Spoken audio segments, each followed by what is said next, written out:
నువ్వేది fail అయిన ప్రతిసారి, fail అవుతున్న ప్రతిసారి నీకెవడో ఒకడు అడ్డం కావాలి. పాపం నీతో కలిసి జతకట్టిన పుణ్యానికి ఆ పవన్ కళ్యాణ్ని నువ్వు ఇష్టం వచ్చినట్టు వాడుకుంటున్నావు. మామూలుగా మనం ప్యాక్లో ఆడతాం. ఒక లైఫ్ వచ్చేసిందంటే ఆ లైఫ్ తర్వాత ఏది కావాలన్నా జోకర్ పెట్టుకుంటూ ఉంటాం మనం.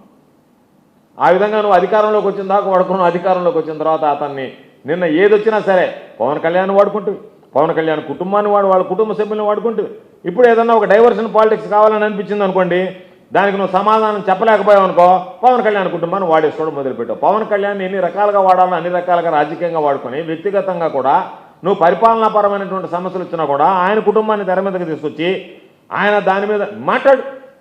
పోలీసుల బాధ్యత గురించి మాట్లాడు, సోషల్ మీడియాలో పోస్టుల గురించి మాట్లాడు, లా అండ్ ఆర్డర్ గురించి మాట్లాడు. ఈరోజు నువ్వు వాటి అన్నింటిని పక్కన పెట్టి నువ్వు కులాన్ని గురించి మాట్లాడుతున్నావు, దాని గురించి మాట్లాడుతున్నావు అని ప్రశ్నిస్తా. పవన్ కళ్యాణ్కి సంబంధించినటువంటి దాంట్లో మీరు ముఖ్యమంత్రి, ఆయన డిప్యూటీ సీఎం, ఆయన కుటుంబ సభ్యుల మీద ఎవరన్నా పెట్టారు, మీరు విచారించండి, చర్యలు తీసుకోండి, మాకెవరికి అభ్యంతరం లేదు.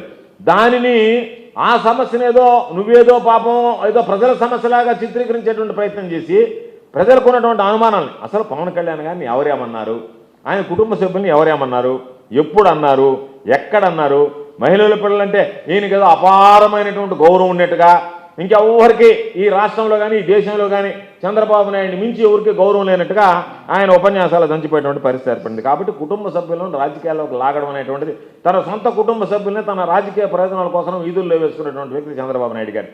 కాబట్టి ఈరోజు అందరి కుటుంబాలని మాట్లాడతారు రకరకాలుగా వాళ్ళందరినీ కూడా. కాబట్టి ప్రతి వైఫల్యానికి చంద్రబాబు నాయుడు గారికి ఒక డైవర్షన్ సిద్ధంగా ఉంటుంది.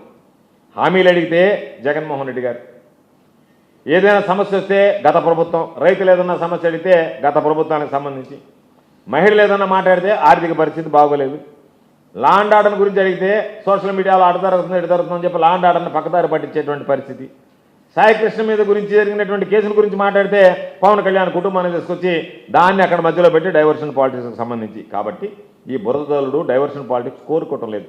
ప్రజలకు కావాల్సింది తిట్లు కాదు చంద్రబాబు, ప్రజలు కోరుకునేది మంచి పరిపాలన, ప్రజలకు ప్రచారం కాదు కావాల్సింది, ప్రజలు కోరుకునేది వాళ్ళ సమస్యలకు పరిష్కారం. దాన్ని గుర్తుంటే మంచిది. ఈరోజు అమరావతిలో అవినీతి జరుగుతుంది, నీ దోపిడీ గురించి మాట్లాడాం, నీ బినామీలు నీ వ్యాపార సంస్థలకు సంబంధించి దాదాపుగా 2 లక్షల కోట్ల రూపాయలు ఈరోజు అమరావతిలో నువ్వు ఖర్చు పెట్టి దోచుకోవాలనేటువంటి దిగజారుడుతనాన్ని, నీ అవినీతిని జగన్మోహన్ రెడ్డి గారు అక్కడ ఉన్నటువంటి అమరావతి ప్రాంత రైతులు బయట పెడుతున్నారు. మేమేమడిగాం, 50 లక్షల మంది దాదాపుగా ఉండి నువ్వు అభివృద్ధి చెందేటువంటి అమరావతి ప్రాంతం శూన్యం, ఇంతవరకు ఎవరు లేరు, నువ్వు కూడా ఇప్పుడు ఇల్లు కట్టుకుంటున్నావు. కాబట్టి 50 లక్షల మందికి సంబంధించినటువంటి 3 ప్రాంతాలను ఎంపిక చేసి మచిలీపట్నం, విజయవాడ, గుంటూరు వాటికి సంబంధించి మావిగాని పేరుతో అభివృద్ధి చేయండి. కేవలం ఒక 10-20 వేల కోట్లు పెడితే అన్ని విధాల ప్రాథమిక మౌలిక సదుపాయాలు ఉన్నాయి, పోర్ట్ ఉండి, నేషనల్ హైవే కనెక్టివిటీ ఉన్నాయి.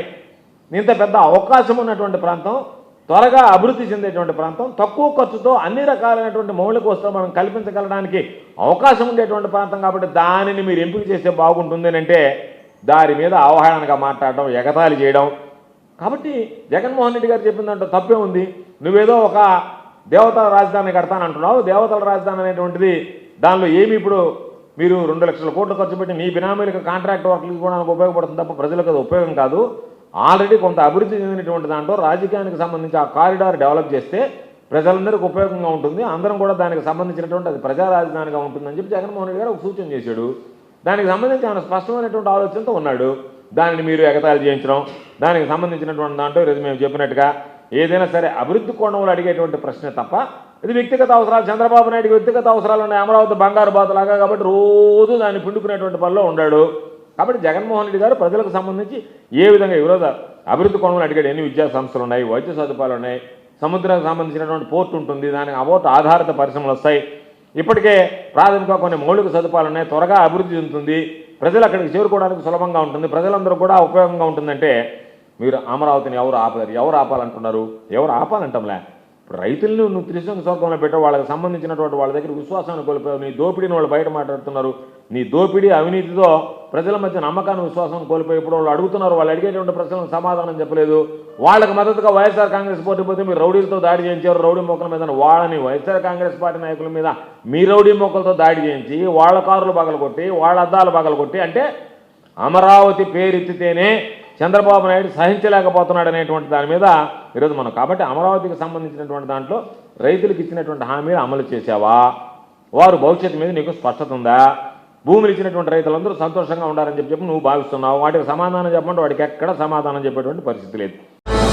విశ్వసాయి ఎడ్యుకేషనల్ సొసైటీ వారి Vishwasai JEE topper program NIT లేదా IITలో సీట్ సాధించడమే మీ లక్ష్యమైతే ఆ లక్ష్యాన్ని మీకు మరింత చేరువ చేస్తుంది Viswasai JEE stars elite batch. The salient features of JEE stars elite batch. కేవలం 36 మంది విద్యార్థులు కలిగిన లిమిటెడ్ బ్యాచ్ ద్వారా ప్రతి విద్యార్థి మీద ప్రత్యేకమైన శ్రద్ధ, ఎందరో విద్యార్థులని IIT ర్యాంకర్స్ గా మార్చిన మా అనుభవజ్ఞులైన ఉపాధ్యాయ బృందం, నిపుణులచే ప్రిపేర్ చేయబడిన విశ్వసాయి యూనిక్ స్టడీ మెటీరియల్ మరియు ప్రతి విద్యార్థికి ప్రత్యేకమైన doubt clearing sessions, maths, physics, కెమిస్ట్రీలలో 10,000కు పైగా ప్రాక్టీస్ ప్రాబ్లమ్స్ తో step by step solution, quick problem solving, revision booklet, full length JEE advanced mock test. 2025-26 సంవత్సరానికి గాను విశ్వసాయి వారి జేఈఈ స్టార్స్ ఇలైట్ బ్యాచ్ లో చేరండి. విశ్వసాయి అంటేనే తల్లిదండ్రుల నమ్మకం, విద్యార్థుల విజయం. Viswasai educational society,